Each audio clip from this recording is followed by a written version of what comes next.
Rivals brought to you by Utah Ice Centers has arrived, and we're going to one of the most iconic figures, or at least he was part of one of the most iconic moments in NFL history, really. And it started the dynasty with the San Francisco 49ers, and it's just one of those moments that really turns everything around.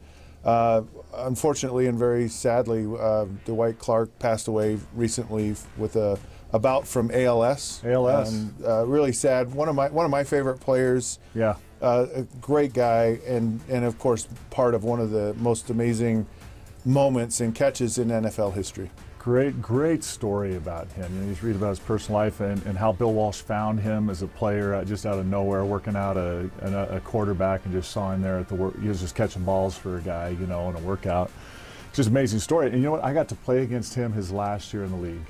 Really? My rookie year in '87 was his last year, and they came out and played us in Cincinnati.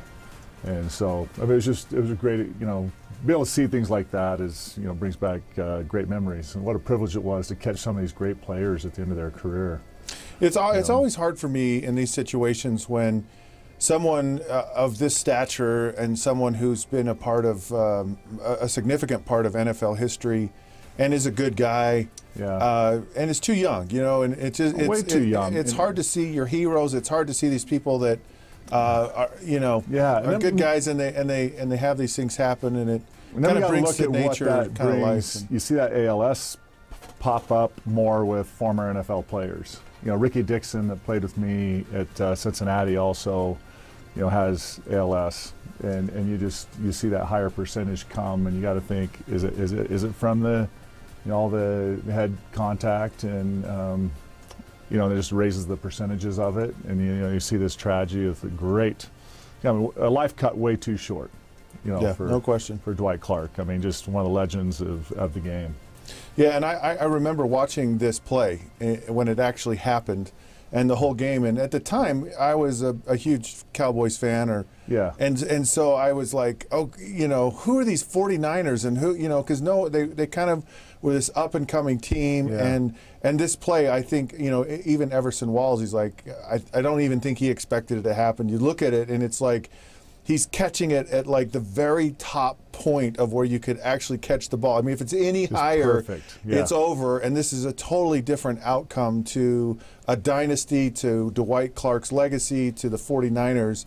And it's always fascinating to me as well when you have these moments, and that they could have gone so differently, and it's just by centimeters, by millimeters, that this greatness, that this whole history gets changed, or it gets written in the NFL. It is. It's those magical moments. That's what the great thing about the NFL. And what I loved about the game, and we were both young watching this game, dreaming about playing in the NFL, before our time. And I think it's just one of those, that great attribute of sports and competition. It brings out these magical moments like this that you can never, how did that happen? Right? It was unplanned, it's uncoached, it's that innate ability and instinct of the athlete just to make that great play. Yeah, and it's special when you actually have a name for a play that you've been a part of. It's the catch, and everyone knows what it is, and it's really quite a remarkable thing to be a part of. Anyways, really sad to hear of the passing of Dwight Clark, a great iconic figure in NFL history, a great guy. Our hearts go out to his family. Rivals has arrived, and now it's time to go. You can text Rivals to 65537. Go to all those social sites and like us. And, of course, if you're smart, dial us in on your smartphone. This episode of Rivals is over. And we're off to our corners. He's Jason Buck. And I'm the better-looking version of Scott. Well, whatever. Anyways, we'll catch you soon. You need a mustache. I need more than a mustache, dude.